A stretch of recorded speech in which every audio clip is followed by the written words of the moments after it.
3 autres cas de démons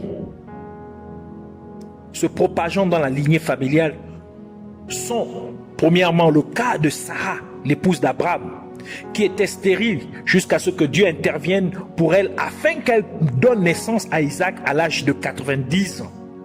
Genèse chapitre 11, verset 30 qui dit ceci: Sarah était stérile, elle n'avait point d'enfant.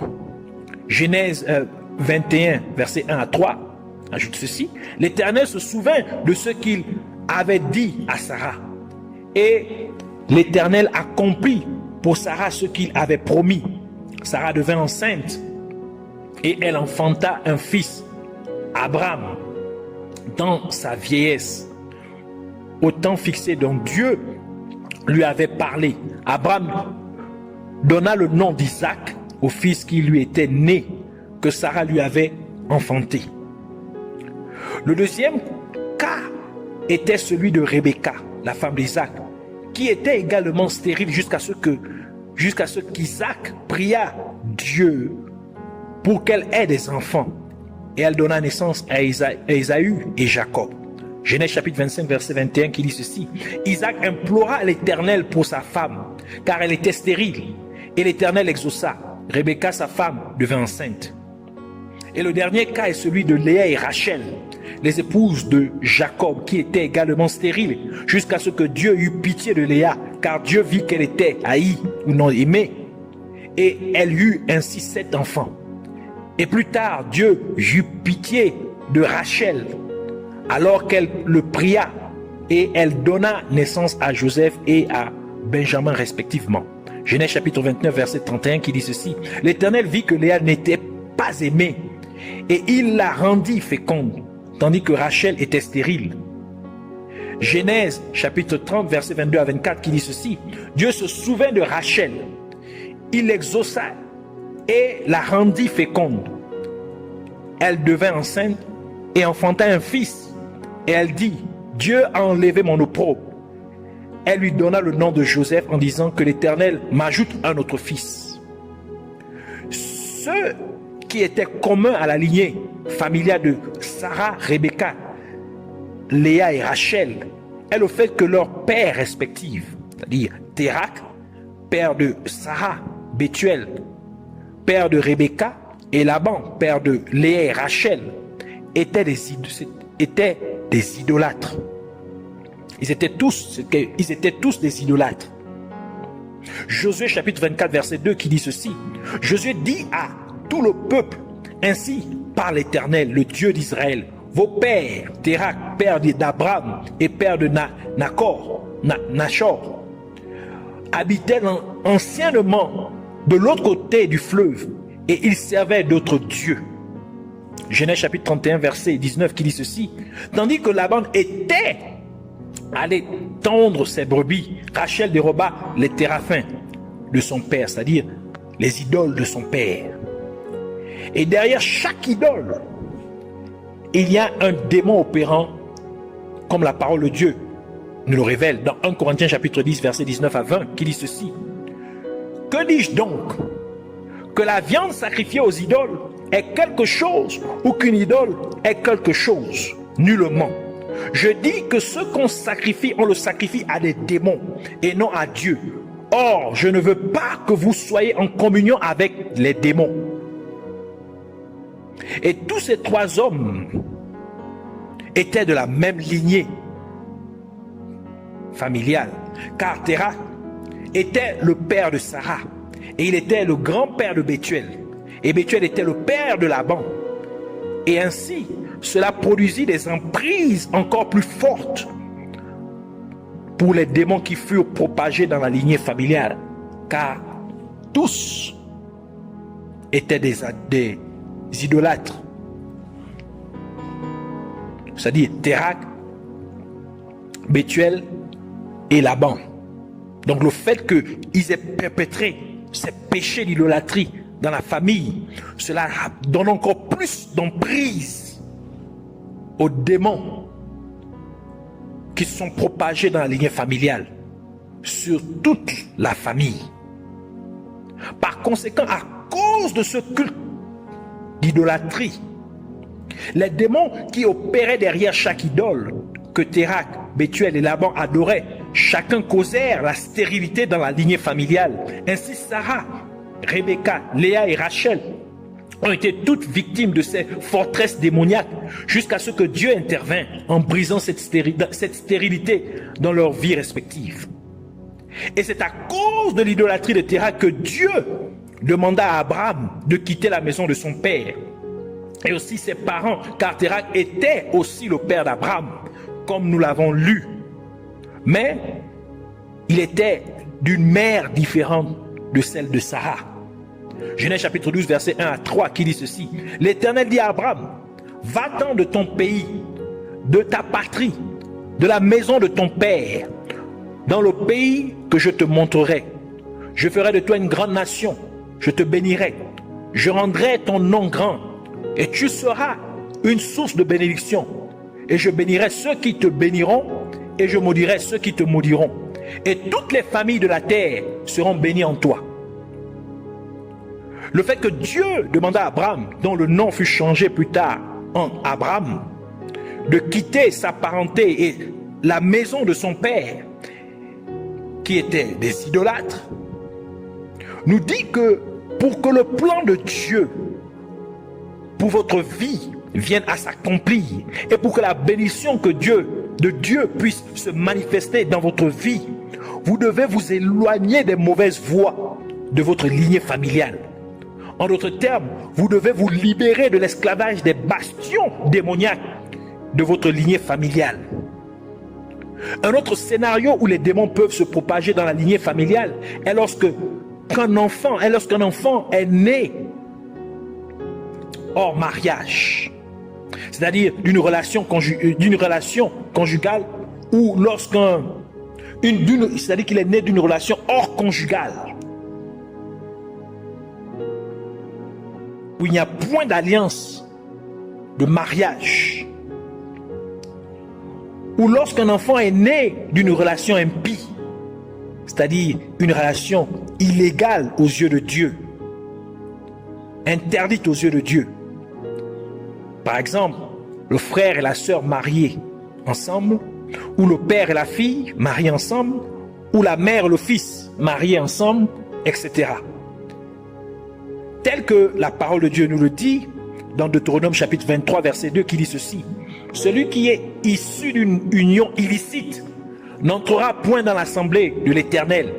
Même sa 10e génération n'entreront point dans l'assemblée de l'Éternel.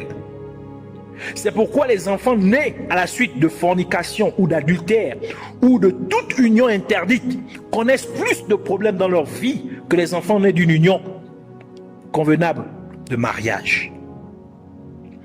D'où toute infraction à l'un quelconque des commandements de Dieu.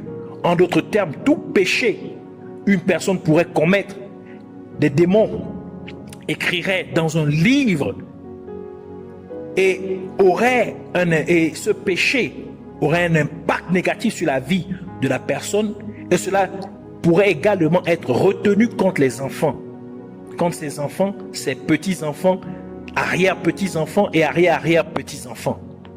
Ainsi, certaines des choses que les mauvais esprits, les esprits méchants, chercheraient dans la vie de votre arrière-grand-mère ou arrière-arrière-grand-père, ou dans la vie de votre arrière-grand-père ou arrière-grand-mère, ou dans la vie de votre grand-père ou de votre grand-mère, ou dans la vie de votre père ou de votre mère, seraient les suivantes. Quelqu'un d'entre eux a-t-il rendu visite à un sorcier, ou à un lecteur de pommes, ou à un lecteur de cartes, ou à un médium, ou à tout autre agent humain des ténèbres, ou y en a-t-il eu parmi eux qui ont été consacrés à la lecture de l'horoscope? L'autre chose qu'ils pourront rechercher, c'est: l'un d'entre eux était-il membre d'une organisation appartenant au royaume des ténèbres, tel que la franc-maçonnerie, la Rose-Croix, et Kankar, Kabbalah, mystique juif, etc.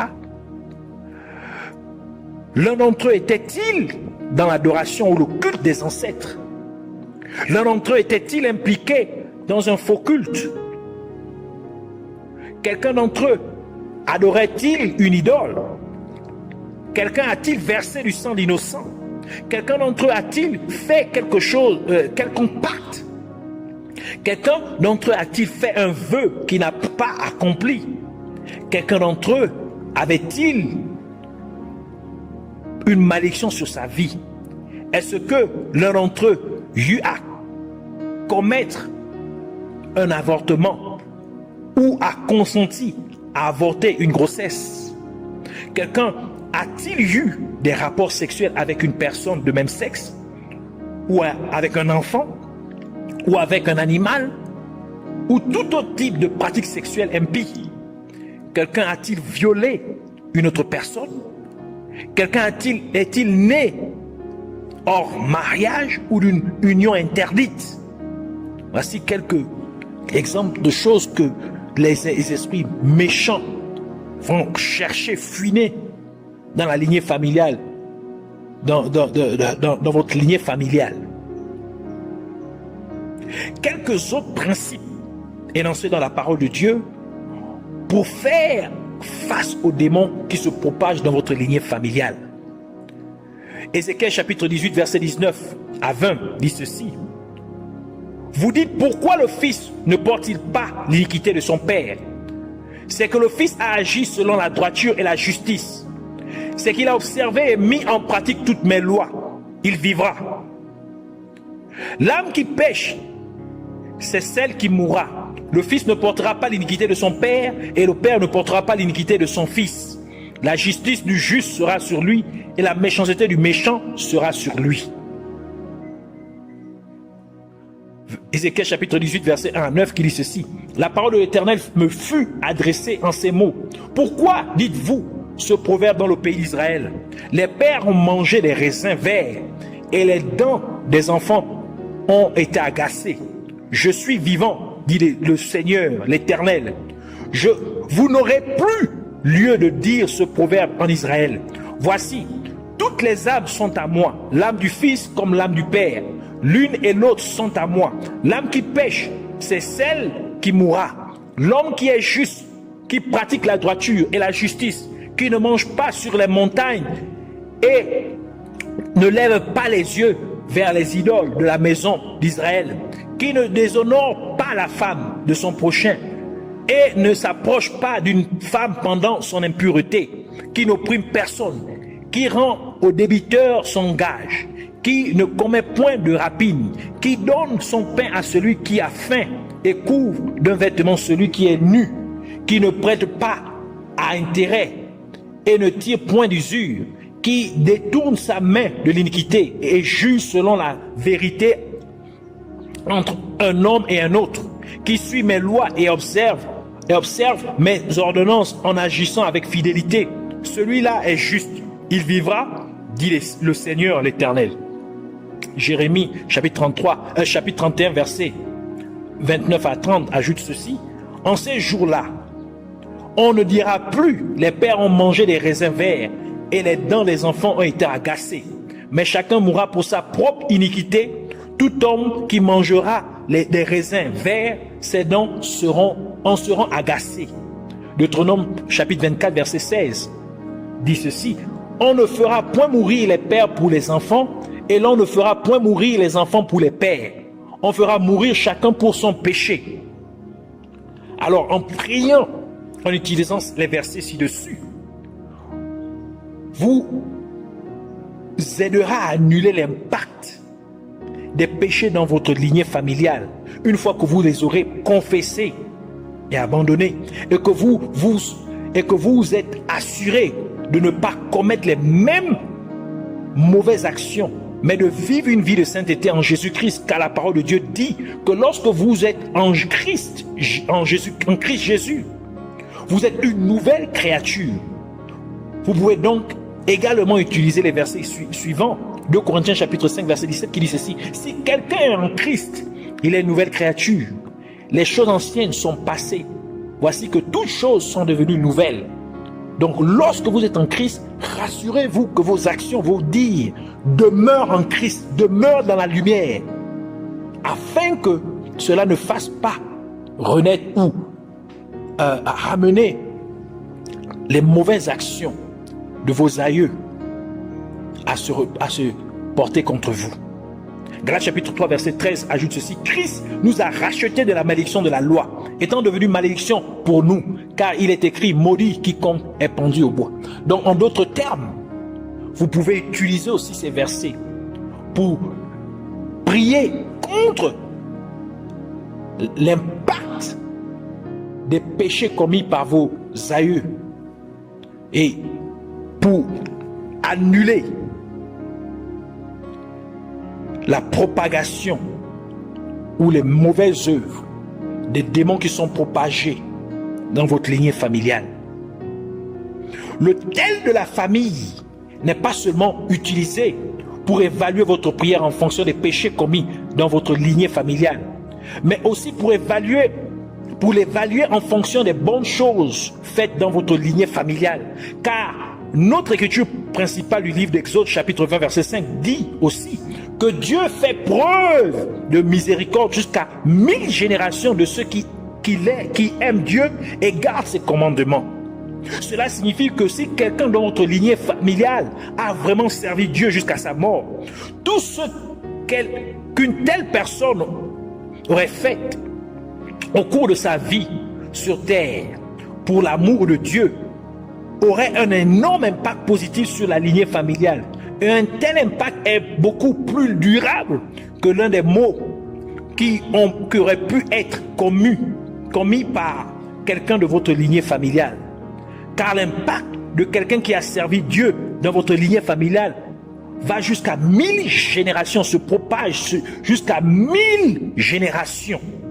C'est pourquoi Dieu dit à Abraham qu'à travers toi, toutes les familles de la terre seraient bénies. Parce qu'Abraham obéit à Dieu quand Dieu lui demanda de quitter sa parenté et la maison de son père. Genèse chapitre 12 verset 3 qui dit: je bénirai ceux qui te béniront et je maudirai ceux qui te maudiront, et toutes les familles de la terre seront bénies en toi. Donc parce que Abraham a servi Dieu jusqu'à ça. Donc cela s'est perpétré pendant jusqu'à 1000 générations. Ces bonnes œuvres, sa foi continue à impacter 1000 générations après lui. Le roi Salomon régna sur le peuple d'Israël dans une paix totale, car Dieu avait soumis tous les ennemis du peuple d'Israël de tous les côtés. Et il était béni au-delà de toute mesure. Tout cela était à cause de la façon dont le roi David, son père, avait servi Dieu, tel que Dieu parla au roi David par l'intermédiaire du prophète Nathan. 2 Samuel chapitre 7 verset 12 qui dit ceci: quand tes jours seront accomplis et que tu te seras couché avec tes pères, j'élèverai ta postérité après toi, celui qui sera sorti de tes entrailles, et j'affirmerai son règne. Il y avait 2 hommes de Dieu qui furent invités à une croisade pour prêcher la parole de Dieu. Et le premier homme de Dieu avait beaucoup prié et jeûné, mais le deuxième homme de Dieu ne jeûnait point. Et il priait comme d'habitude, pas intensément comme le premier homme de Dieu. Et le tour du premier homme de Dieu fut venu pour lui de prêcher la parole de Dieu aux gens durant la croisade. Et il prêcha, et tout s'est bien passé, sauf qu'il n'y avait pas de miracle durant son intervention. Et le jour suivant, ce fut au tour du deuxième homme de Dieu de prêcher au peuple.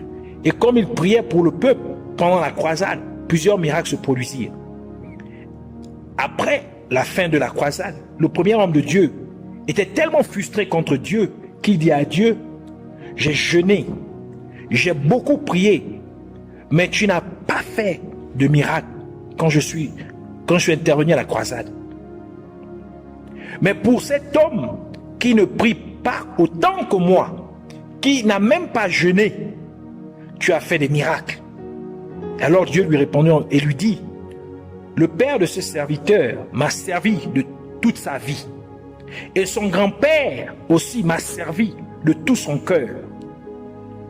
Ne devrais-je donc pas montrer à ce serviteur ma faveur pour son père et pour l'amour de son grand-père?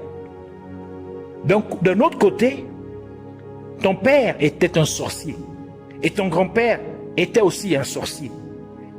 Et toi-même, tu étais aussi un sorcier avant que je te fasse miséricorde en te délivrant du royaume des ténèbres. Et c'est ainsi que le premier homme de Dieu se repentit d'avoir été frustré contre Dieu. Cette histoire authentique nous montre comment avoir des personnes qui ont vraiment servi Dieu dans notre lignée familiale peut avoir un réel impact positif sur notre vie. Ainsi, sur l'autel de la famille, Dieu ne cherche qu'une personne dans votre lignée familiale qu'il a servi sincèrement jusqu'à sa mort. Et cette vérité est également représentée par ce que Dieu dit au peuple d'Israël à travers le prophète Ézéchiel, qu'il cherchait un homme qui se tiendrait dans la brèche devant lui, pour qu'il ne détruise pas le pays. Ézéchiel chapitre 22, verset 29 à 31 qui dit ceci. Le peuple du pays se livre à la violence, commet des rapines, opprime le malheureux et l'indigne, foule l'étranger contre toute justice. Je cherche parmi eux un homme qui élève un mur, qui se tienne à la brèche devant moi en faveur du pays, afin que je ne le détruise pas.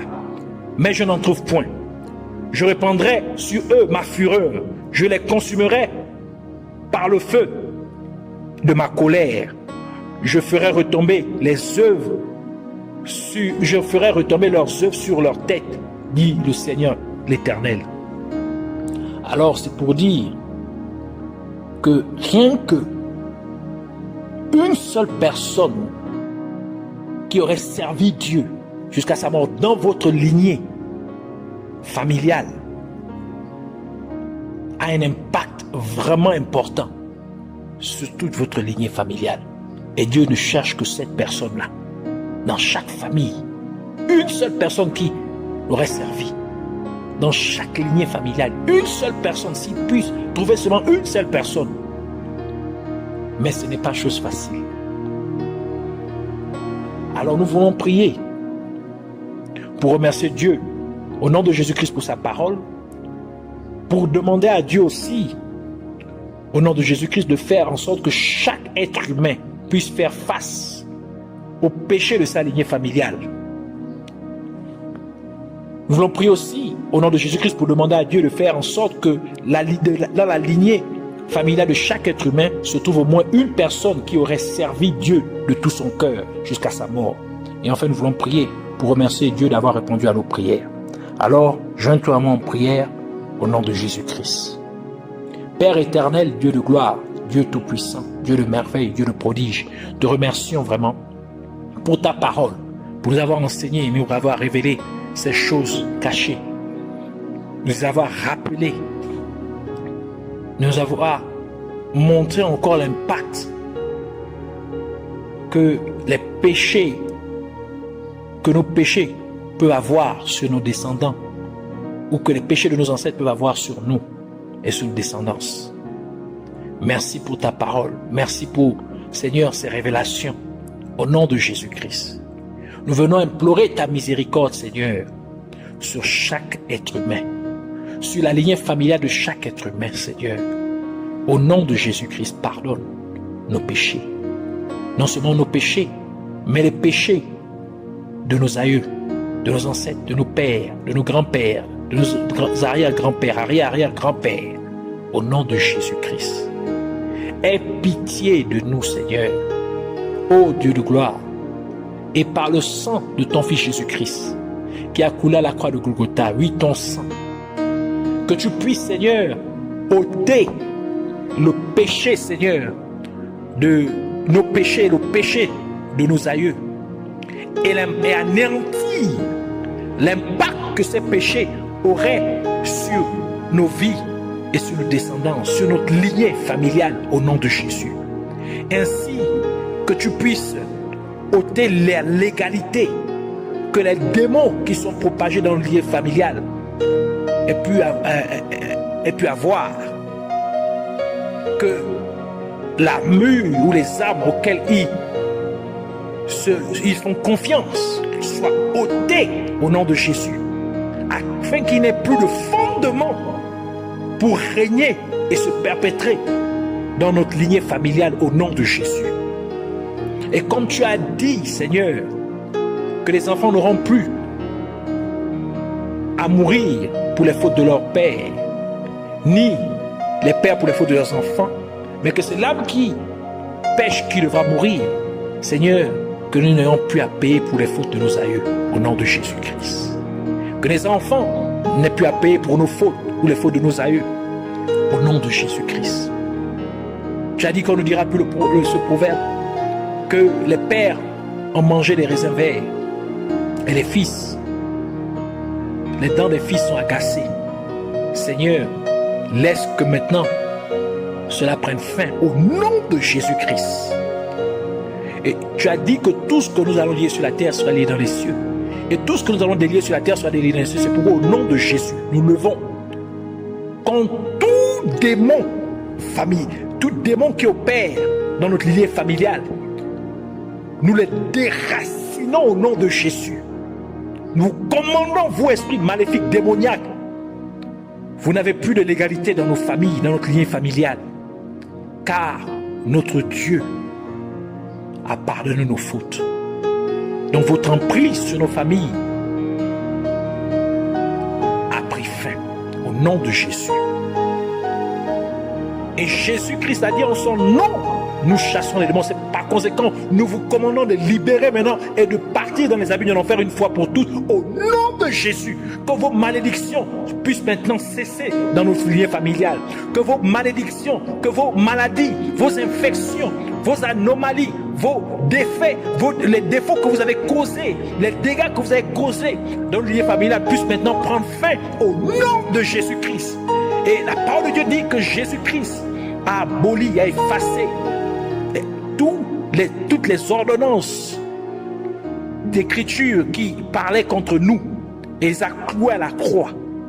Alors, tout ce qui est écrit contre notre lignée familiale a été annulé maintenant au nom de Jésus. Et la parole de Dieu dit que si une personne est en Christ, il est une nouvelle créature. Les choses anciennes sont passées, voici que toutes choses sont nouvelles. Par conséquent, puisque nous sommes maintenant en Christ, nous marchons maintenant en Christ, notre vie est cachée en Christ, alors vos œuvres, vos effets n'ont plus d'impact sur nos vies au nom de Jésus, n'ont plus d'impact sur notre lignée familiale au nom de Jésus. Et Jésus-Christ est fait malédiction afin que nous soyons bénis. Par conséquent, toutes vos malédictions sont annulées au nom de Jésus. Seigneur, nous te prions aussi de faire en sorte que dans chacune des lignées, de la lignée familiale de chaque être humain, se trouve au moins une personne qui t'ait servi de tout son cœur jusqu'à sa mort. Seigneur, tu es le Dieu de miracles. Rien ne t'est impossible. Accomplis-le. Nous te prions au nom de Jésus-Christ. Merci de nous avoir exaucés. Au nom de Jésus-Christ. Que la gloire, l'honneur et la majesté te soient rendues en tout et pour tout. Au nom de Jésus-Christ, nous avons prié. Amen. Soyez bénis.